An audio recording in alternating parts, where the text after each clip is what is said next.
Hello, everybody. So today we're going to embark on an exercise that focuses on the self as a communicator. We're going to cover some general basics about what makes a good communicator, and then start to consider why it is that we feel the way we do when we are called to communicate. So some of this will have to do with group dynamics, interpersonal communication, and then also define some generalities about communication studies in general. And at the end, this will offer an assignment that I need you to do, considering what we think about and go over in this PowerPoint. Not a long thing, and as I will always do, I provide an example of my version of the assignment as if I had done it, and you can look at that and get a general idea of what I'm asking for.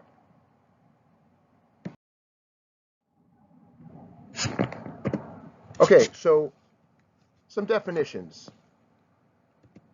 There are many forms of communication.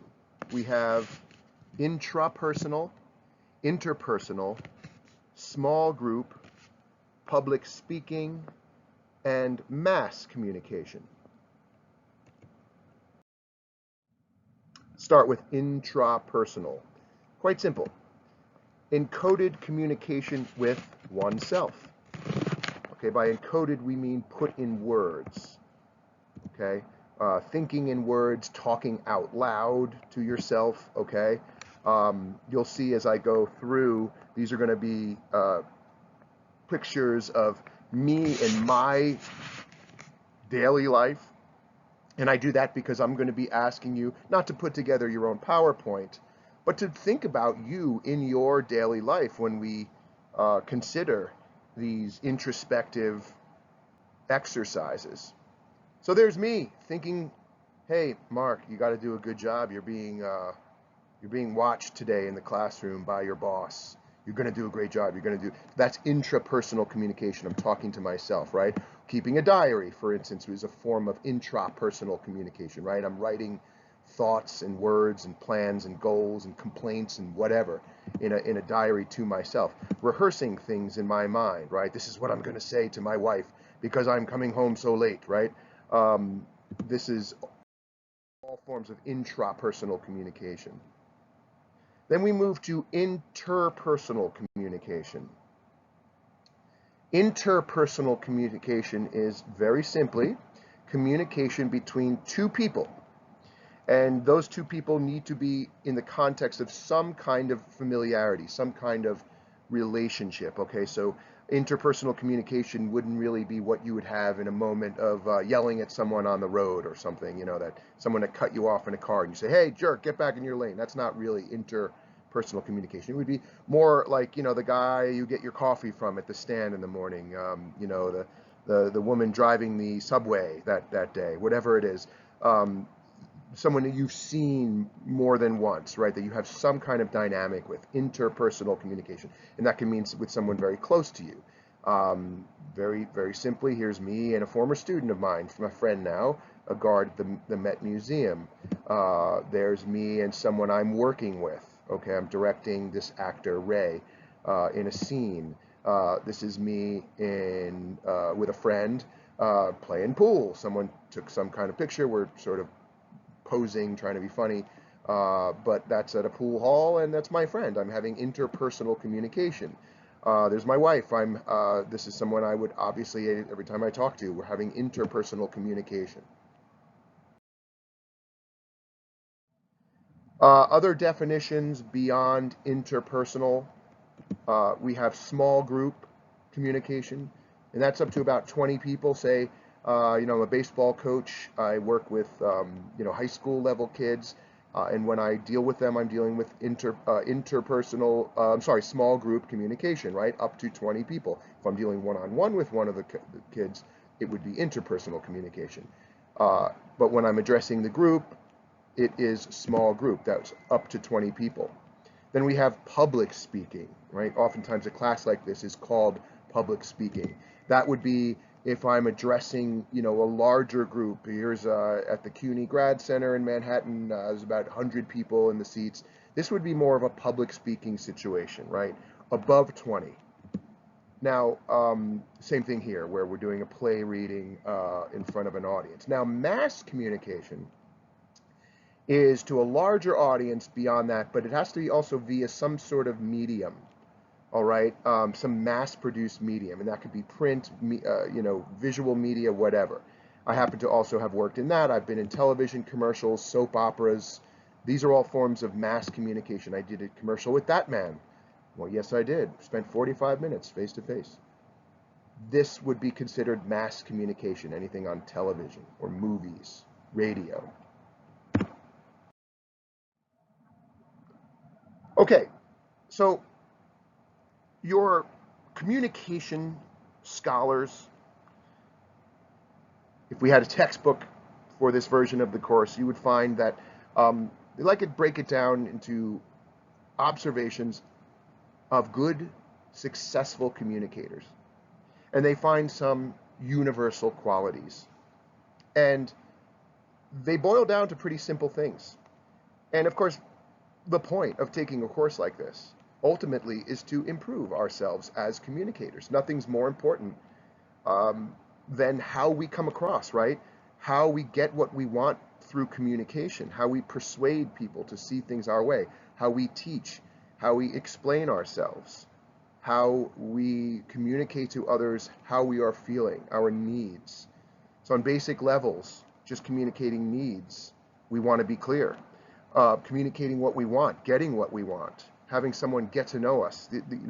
This all rides on how successful we are as communicators. So what generally makes a good speaker? And really we could say communicator, and it boils down to pretty simple stuff. Being heard, right? Which is essentially being loud enough, having the volume to actually send your words into someone's ears, right? We need to have good volume when we speak. A lot of us are used to speaking into phones now, right? Half my life, I've had a cell phone. All of your life, you've had one probably. I'm 50 years old and did a lot more face-to-face and in-person communication than I do now, than people need to do now. And so we can find that our volume suffers. We are used to being mic'd, but we're not always mic'd. And even when we are mic'd, we still need to speak up. So being heard is the first priority, obviously.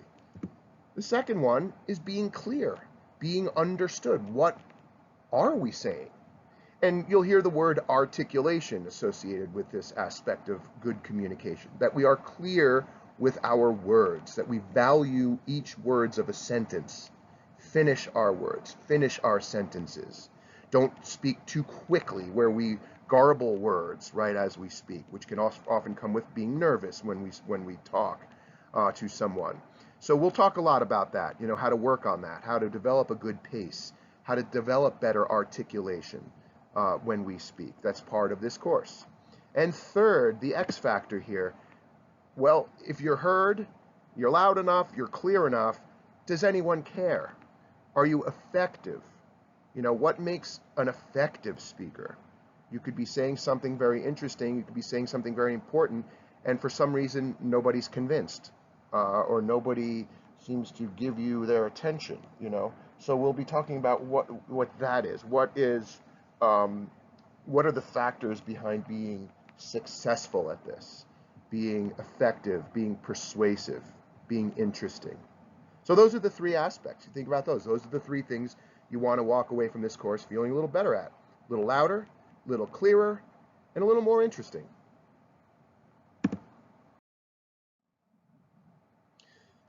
All right, so one idea is that, a good communicator is an effective and appropriate to situation communicator. Appropriate to situation. In other words, as your context, surroundings, situation changes, you change as well. You adapt, you adjust, you become different in terms of your communicating style or method or strategy. We'll use the word context for that. Am I the same human being when I'm coaching that baseball team as I am in another context, say with a student in my office? Now, of course, I'm the same human being, but how do I change as a communicator in order to be successful? So we'll be talking about how we change, and it's something we all naturally do. And that is good news. We already do this very important thing, which is adapting, playing a part. If we were the same communicator in every situation, we'd be very strange and very, very ineffective, right? If I was the same communicator in a moment on an athletic field as I am, say, with my daughter who's upset about something, it wouldn't work. So this is something that all of us have had to do just to really survive and to develop relationships. You know, you're not the same person as a communicator with a parent or guardian, okay, as you are with your friends necessarily, right? Those are different contexts. You feel differently, you act differently. In order to get what you want out of your communication, you change. We've all learned to do this.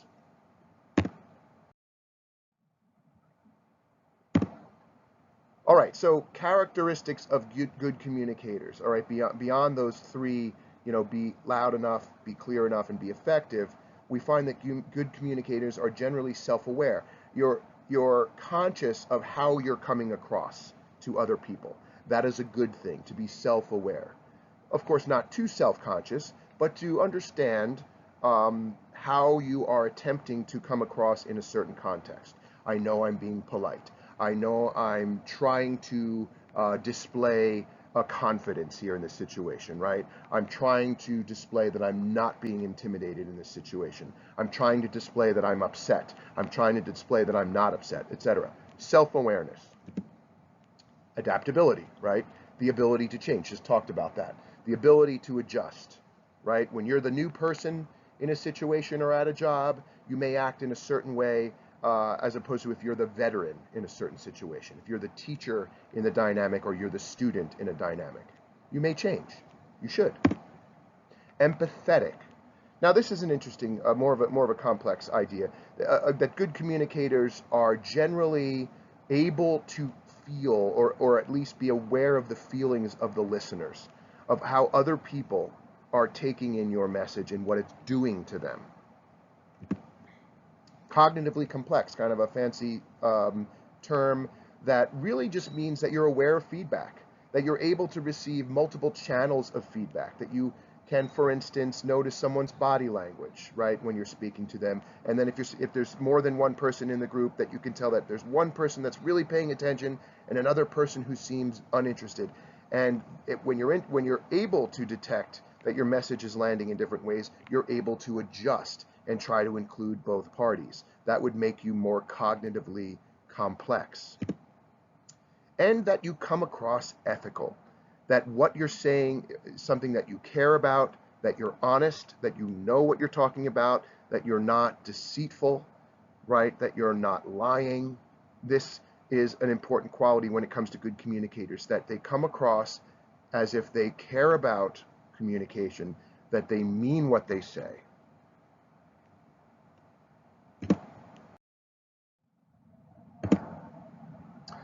We'll talk quickly about these concepts in a little bit more of a focused way. So self-awareness. Now, we talk about in communication something called the transaction model of communication. And don't be intimidated by all these terms. I'm not going to like turn around and test you on, you know, what's this term opposed to this term. Not like that. But if you think about that word, it kind of makes sense. Transaction, right? What do we think of as a transaction? I'm buying someone from, so I go to the store, I have my $2, I want a bottle of water, I give the deli person my $2, I take my water, and she gives me 25 cents or 50 cents back. That was a transaction, right? I gave money for a product and got change in the product. Now, communication's much the same. And that's what the model we go by as communication scholars defining how human beings interact. Their communication is a transaction. We are both senders and receivers of that product, of the message in communication at the same time. You're speaking to me, I'm listening, but my listening is also sending back feedback, how I look, how I'm reacting. If I'm rolling my eyes, I'm sending a message right back to you. If I have no expression, I'm sending a message right back to you, right? If I'm smiling, I'm sending it, right? And so I'm getting a message and sending a message. You're sending a message and receiving a message. So there's that constant give and take, that cycle, that transaction whenever people communicate. A fun way to think about this, a confusing way in some ways, but this is what makes life so interesting. If you think about it, we are actually three people in every exchange. If we are fully aware of ourselves and fully cognitively complex, thinking about feedback, we are three different selves every time we interact with someone. We are, one, the person we're trying to be, right? We're consciously playing a part. Here's me being the coach to the player, right? Let's say it's the star player, but he has an attitude problem and he threw the helmet and I had to take him out of the game. Now here I am trying to be firm with this student, okay? With this player, right? So I'm playing a role. Another example would be, let's say I'm going to a party, and I don't so much love parties, and that's true. I really don't. I'm not a party person really, and yet I'm going to overcompensate. I'm going to try to not suffer and actually try to assert myself. Try rather than just be shy and stand in the corner. Maybe I'll try to be the life of the party. Maybe that's the way to, like parties more. So I'm going to go to this party that my wife is dragging to me, and I'm going to try to be sort of talkative and funny. And this is the me I'm trying to be, right? I'm going to throw my leather jacket on. I'm going to tell stories. I'm going to have a beer. I'm going to be confident. Okay, so that's the person I'm trying to be, my first self in this situation. Now for my second self.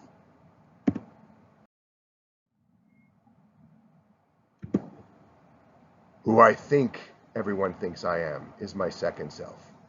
All right, while I'm trying to be Mr. Cool, something in me is still concerned that the real me is coming across. That I don't want to be here, I'm a little nervous, I don't think I'm funny, I don't remember everyone's name, and I really would rather be home watching Netflix. And based on the feedback I'm getting, people aren't exactly interested in what I'm saying, they're not laughing at all my jokes. Maybe I'm just not funny and not smart, not good looking, all these prejudices I have about myself, or maybe I think these people are snobs, I don't like them for whatever reason. I'm intimidated, and there's another self happening. Just at the same time I'm trying to be Mr. Cool, I'm Mr. Intimidated, insecure, and nervous. So this is the second self that I have at this party in this context. And then there's a third one.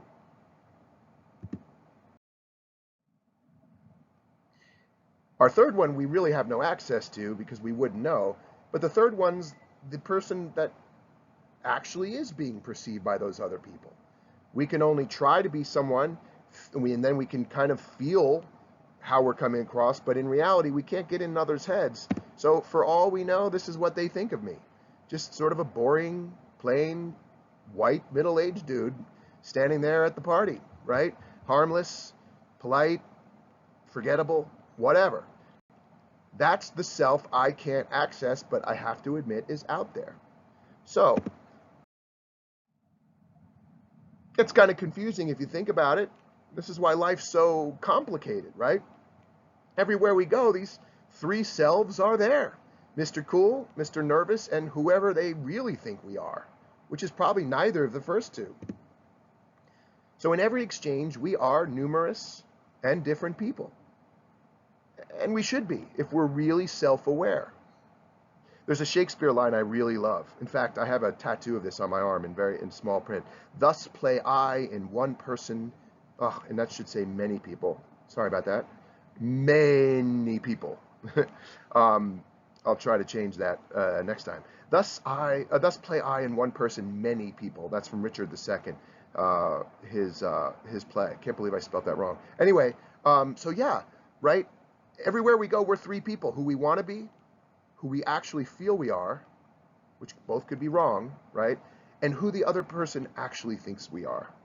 Those three people. Pretty complicated.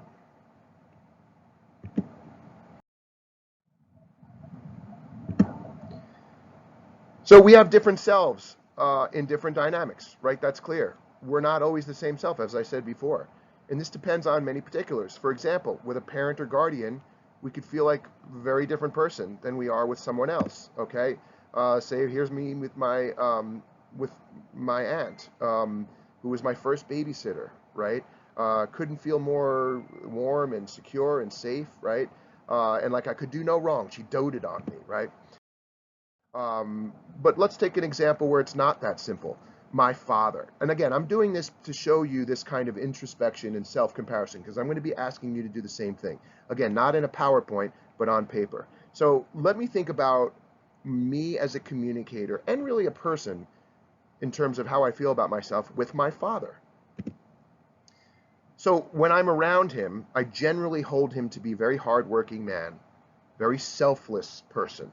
Raised 9 children. I have 2 and it feels like 9, but he really raised 9 actual children. And he still works hard. You know, he's in his mid 70s and he still gets up every day and works very hard, and needs to financially. He's been in business since he's 23. He's never changed his career. He's always known what he wants to do. So he has a very clear clarity of self, who he is, where he belongs, and a great sense of integrity. I've never heard anyone refer to my dad as sneaky or a liar or untrue or anything like that. So these are, these are ideal things I hold my father as. And maybe therefore around him, I want to seem kind of the same. I want to seem like I'm accomplished and professional, that I'm like a tie-wearing kind of guy, right? With khakis and at a function, right? There he is getting some trophy for being such a great guy somewhere, a great business person, and I'm there, there to help celebrate. So I want to sort of be compared in a good way with all that. After all, I'm his son, right? I want to be stable and responsible. And therefore, how does that affect my communication? Well, for instance, I might find that I often talk about my own kids when I'm around him. I might show him a picture like this, where, here I am in a jacket and tie, which I actually don't wear very often. But here's some kind of posed picture before some sort of function we had to go to, like Girl Scouts or something. So this is the kind of self-image that I would sort of feel I want around him. However, is that so easy? So that's that first self, right, who I'm trying to be. But what about that second self? I really think he might see me as this sort of freeloader, kind of just wandering around, just some young, Generation Xer who's spent, his 20s and running around Europe, smoking cigarettes, growing his hair long, and, partying downtown in the village, with his friends and running up all kinds of credit card debt, that he'd have to pay off later. So as you can see, the person you're with or comparing yourself to can really define your self-image. While I might feel like the child when I'm around my father, in another role, I'm the dad. There's me. Put your, whatever that is, your device away while we're on a subway platform, young lady. It's dangerous, right? I have an entirely different set of identities when I'm in that role. Suddenly, I'm the authority, right? No, you can't have tackies. They're not good for you. Sorry, right? And my daughter's angry at me. Okay. Being self-aware of how I feel or who I feel like, right? These exercises, what are they supposed to do? What is this whole point of me thinking about who I am with different people in my life? Well, the more I'm self-aware in any of these contexts, helps me avoid what can come as obstacles or insecurities created by them. I can better relate also to others who are going through the same thing and manipulate them for my benefit. So the more aware I am, the better I can adapt. The more accessible is my interpersonal communication with someone. So, if I know why I feel a certain way and I don't want to do this, I don't want to feel that way, I can overcome it by consciously saying, like, no, Mark, you want to feel this way because of such and such, but really they're not snobs at this party. They really are nice people. So you need to get over yourself and make a bigger effort at being communicative, right? No, Mark, your father doesn't just want you to be wearing a tie and all successful. You can talk to him about your vulnerabilities, right? He loves you no matter what, right? So I can overcome the prejudice I have because of that natural comparison I'm making. That's the benefit of being self-aware.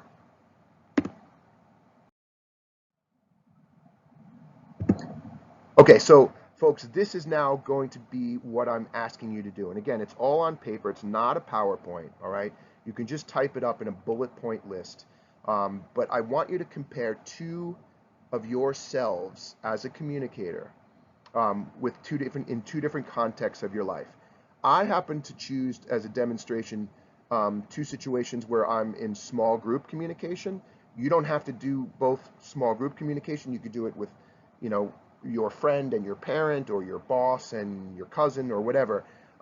Or you can do it when you have to address a group, right? A team, a classroom, or whatever. I'll get more specific about that later. But in my example here, all right, of the assignment, I compare myself in two contexts that are small group communication, all right? And I'm going to consider the following. What are my typical hopes and goals when I'm in these contexts? Okay, that's something I'm going to ask you to consider. Like, what would be a success when I'm in this context? Like, if at the party, for instance, my success would have been like, oh, I never got nervous, I never felt like terrified to talk to people, and I was really funny, and I left like feeling good about myself. That's a goal, right? In that context. So I'll be asking, well, what's the goal you have in that context? When you talk to your mother, is the goal to assure her, to have her not get in a bad mood, to not have her critical of you? Or are you trying to get her in a better mood? What is essentially the general goal and hope you feel? What would make a successful exchange with that person? All right, so that's the first thing I'm going to consider. I'm also going to consider how I feel myself change or adapt or play a different part in order to get there.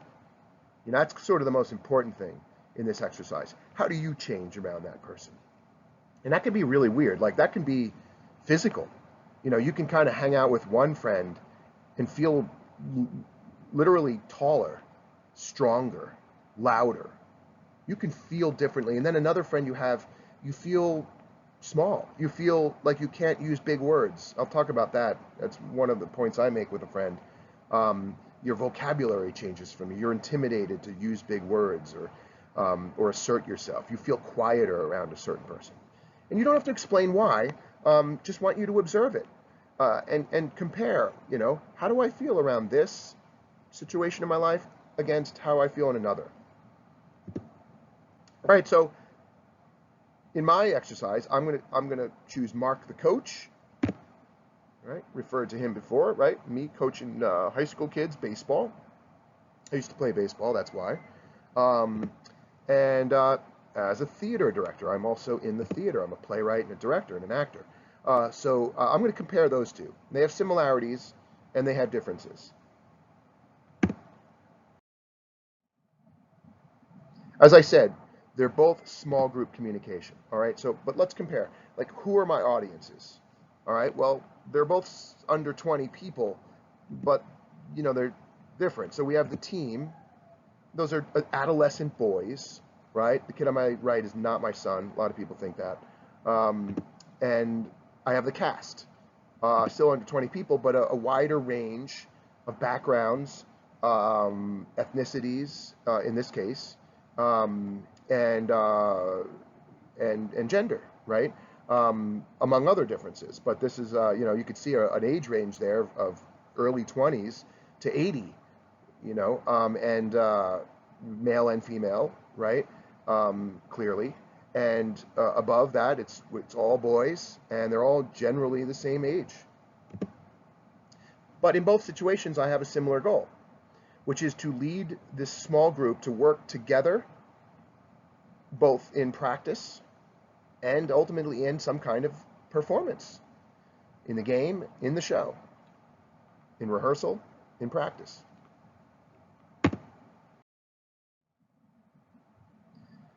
So in terms of differences, all right, that was a similarity, the goal. The differences, there can be very many. um, some shared by these two small groups and some not. The lingo, kind of how we talk, right? Definitely different in the theater world and in the sports world. Here's some others, customs. What are things that theater people kind of know, how to act, how to be? How do athletes on a team know how to be with each other, right? Um, Age range, as I mentioned, culture, certainly. Greenwich Village, New York City, where that theater group was, compared to Eastern Long Island, where the baseball team is, culturally can be extremely different. Common interests different. Young boys interested in sports, right, or in video games, I certainly can attest, as opposed to people in the theater who tend to be interested in politics, right, interested in show business, etc. Level of diversity. Um, Certainly, again, Eastern Long Island, where I was, most of that team was male uh, and white, frankly. Not everybody, but most of them were. In the theater, wide range, much different. Education level, dealing with people who have gone through multiple degrees in college, or are self-educated, or after high school went to acting conservatories, but most of them are very well read, right? They're sort of sophisticated intellectually, whereas again, I'm working with 16-year-olds who are in high school, so certainly different in education level. As I mentioned, certainly different political views. I'm dealing with kids' parents too out there, right? Uh, they have different sort of interests and concerns than urban artist types would have. Regional references, again, city people against suburbans, all right, comparing. So my deliberate cognitive complexity, all right, meaning I'm trying to stay alert to everybody, alerts me to the differences in my audience so I can adjust my strategies for which self I must employ. Who am I going to be in order to affect my message and get it across and be a success? And I have to think, well, how am I going to approach this sensitive group of artists who are going to be laying themselves out on the line and showing themselves pretty vulnerable in front of an audience and critics, right? How am I going to get these young kids to get over their nerves and anxiety, to get out there and compete, and risk failure and try to give their best effort in this difficult game? You can almost see me, here's me directing, I'm a director in this situation, and we're late in dress rehearsal. You could tell because they're in their costumes. That means, the first performance is very near. And even the way I'm standing, right, I'm sort of slouched a little bit, staying positive, and certainly not trying to, ruffle any feathers. I know this is a delicate kind of time, and I'm trying to keep spirits up. Whereas on the right there, you see me, Mr. Tough Guy, on the bench with the sports, looking kind of severe and serious, like I expect excellence and excellence only. In fact, there's this sign right next to me: whatever it takes, you better win. So two different approaches, because these are two different kinds of endeavors. And an artist is different in that than a physical competitor in a sport. So in my leadership role, even the way I stand and look changes. And why? Where does my adaptation lead me? Again, you can kind of see the same adjustment there. There I am on the left, right? Tomcatting around, looking like a big competitor, and me on the right, very, very accommodating, very soft and polite, right? Look at my body language on the left. Chest out, I'm tall, I'm champion. Yeah, don't mess with us. Look at me, right? I'm setting example because the young people in that context and baseball team I find respond to that. And on the right, however, here's the musician showing me a new song that she's pitching for the show. I know that I'm going to have to say no, it doesn't really fit, but I don't want to hurt feelings and ruffle feathers because I need everyone's focus and everyone's emotions to be in check. So I'm coming across much less intimidating. I'm loud, challenging, strict on the field, delicate, more polite and encouraging, right, in the theater. My references When I speak to these people, I might refer to my own experiences in the game. I have a long history in baseball. I was drafted by a major league team one time. I played at Wake Forest University. All these, things that I can be proud of in my past. And in order to, why? Because I want to establish my authority, right? I want them to know that I know what I'm talking about. And on this side, establish my own experiments, but I also not to intimidate anyone. These are all adults that I'm working with who are also very, they're very accomplished. So while I want them to look up to me and trust me, I don't want to come across as if I'm belittling their own hard-earned accomplishments and careers. It's different. How we act physically, right? Hey man, how you doing? Fist bump, bang. Well, I guess these days everyone's fist bumping with coronavirus, but in the theater, it's still hugs all around. Different type of physical body language, right? Theater people love to hug, right? Everyone's thrilled to see each other, even if you only saw them 12 hours ago. Very physical, much different than if you saw a baseball team join and kiss each other's cheeks and hug like a theater crowd. I think it would be quite a scene. Very, very different. Okay, so now we're getting to the homework, all right? And this will be due by next class for you to upload in the assignment folder. And you get there by clicking on the unit folder. I'd like you to do your own comparison of two selves of your own. Again, it doesn't need to be limited to selves in small group communication, as I just did with the coaching and the directing. You might compare yourselves in two situations such as a student, an employee, an employer, so when you're with an immediate family member, or with friends, or with a bunch of family members, extended family, etc. And even when those, you may feel like a different self under the same label. Like while I'm a student in this one class, I feel like a genius. I feel like I'm really a leader. Teacher likes me. I feel smarter. And then when I'm in this other class, I feel quiet, intimidated. I don't feel smart. I'm nervous. Blah blah blah. Same thing can go at when you're with one part of the family and with you're another part of the family, with one sibling and another sibling, right? So here are the instructions. You say what the two selves are that you're going to compare. And I'll do another one real quick. Myself with my friend Mike and myself with my mom. All right, and I'll show you what you'll see. You'll get a visual as to what I'm asking you to do. I want you to list how you feel you communicate with them, how you feel just physically, right? Do you feel like you stick your chest out or walk taller or you're louder or whatever? How you talk or listen. How do you feel anxiety-wise? Do you feel kind of nervous when you're with that person? And what would you consider a successful exchange in that context, right? As I said before, is it like, I just don't want to upset the person, or I want to impress the person, right? Or I want the person to know that I'm listening, that I don't feel I'm better than that person, or whatever. And then that could also include what seems to go wrong when it does go wrong, Oh, I could tell the person didn't think I was interested, or the person, all she did was talk about herself, whatever. And most importantly, how you feel different and how you feel yourself adapting to try to make it work. How do you make it work? Do you not curse with this one person, but you use stronger language with another person? Do you speak less? Are you the one carrying on the conversation because the other person's quiet?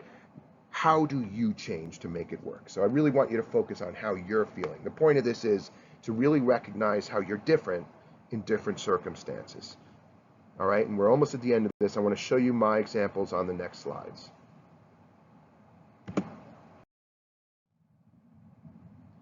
All right, so this is what, the first self in your assignment should look like. Okay, so here's the question. How do I see myself, find myself wanting when I communicate with these two different people? Self number one. All right, so you would write self number one, myself with blank, right? For me, it's my friend Michael, okay? And I broke it up into goal and what a successful exchange is, body language, speaking, and references. That's how I broke mine up. Goal, okay? Enjoyment, to feel that I have a peer, a fellow writer in my life. I'm a writer and Michael's a writer. And I really like to feel like I'm on his level, intelligence-wise and talent-wise.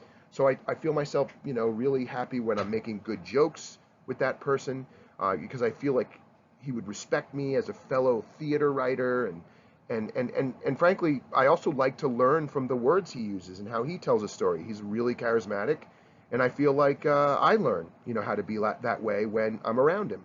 I find him very intelligent, and if what I make sense, it means that I must be intelligent. That's sort of how I find myself feeling when I'm communicating with him. My body language. Interesting thing I've observed. I'm 6'2" and well over 200 pounds, but I feel smaller than Michael, even though he's sort of the same size and build. I gotta say, I don't know what it is. I just feel like most of my life I'm taller than everyone. I'm 6'2" online at the grocery store and wherever else. I'm usually like the head above everyone at 6'2". With him, who's also 6'2", I feel shorter. That's it. Can't explain it. Speaking. I find that I use smaller words than I usually do. And sometimes I find myself I can't find the words that I actually want to say. So I stumble when I speak to him sometimes. My vocabulary seems very limited when I'm with Michael. And I'm thinking it's because I'm afraid to use a word in the wrong way, because he's so smart that I'm extra guarded and I take the safer way. But it's true, I just don't speak the way I might speak in another context. And what do we talk about? What are our references? What am I comfortable speaking about with him? We discuss our frustration in the theater industry, the book world and publishing, cultural things in general, the theater. We discuss family sometimes, but I never talk about alcohol. I never talk much about that because I know that he doesn't drink. He doesn't drink, and he hasn't for almost 10 years because he felt he had a drinking problem and went to AA and has not taken a drink. And I find myself careful about bringing that up. I do like a beer every now and then, like, I don't know, every night, but kidding. Not kidding. But I skip that part. If I say like, oh yeah, I got home, and instead of saying I had a beer and watched the game, I don't mention the beer. It's just something I'm conscious of. Okay, so that's the first self. So here's what your second half of that page will look like, or the back. Self 2, myself with my siblings. All right, now this would be a small group. This is not one person. This is less than 20, right? Again, same categories: goal, body language, speaking, references. My goal is enjoyment and in some ways healing, right? There's been some tragedies in my family, some hard things that have happened, and I always feel like if I'm with them and things are upbeat and people laughed and had a good time, I feel like, all right, we're moving further away from those bad times. So that's a goal, as well as me enjoying it for myself. But I am concerned that I show that I respect them. I'm the oldest of 9 children, and sometimes it's easy to feel like I'm the most important thing because I'm the oldest or whatever, right? So I have to be careful with that. So I want to show that I respect them, and I'm not constantly thinking only about me. Okay. Body language. Okay, you could see that. I feel I'm the oldest, but I still feel in shape. I still feel powerful around them. Feel confident, fit, and young. But I still try to keep accommodating others if I sense there are others that are quiet or being overshadowed or not present. So I'm listening to everyone. I'm really trying to be aware of everyone. In terms of speaking big words, I feel like a little different than I am with Michael. I feel like I can speak faster, use a bigger vocabulary. I feel like more of the entertainer and the more educated in many areas, the more experienced. Maybe that came with being the oldest. And references, I find myself talking about where I live, the city, politics, my family, sports, my job, my finances, maybe because that's my dad's around, right? Maybe because, they're nearby. So we all sort of talking about how we're doing in life. And then I compare, and I just asked you to do this at the end. Ask yourselves these questions. Which of the two is easier to be around? Which is more what do you enjoy more? Which is more compelling or engaging? Which is more enjoyable? And which self do you like more and respect more? I want you to answer those questions so you can see my answers. It's easier to be around Michael. It's kind of more exciting to be around Michael. Enjoyable, they both can be really great. But I think I respect the self I am with Michael more.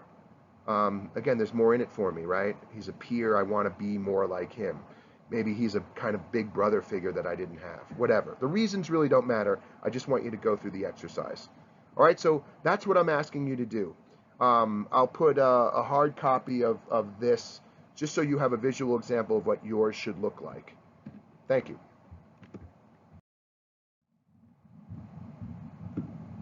Bye.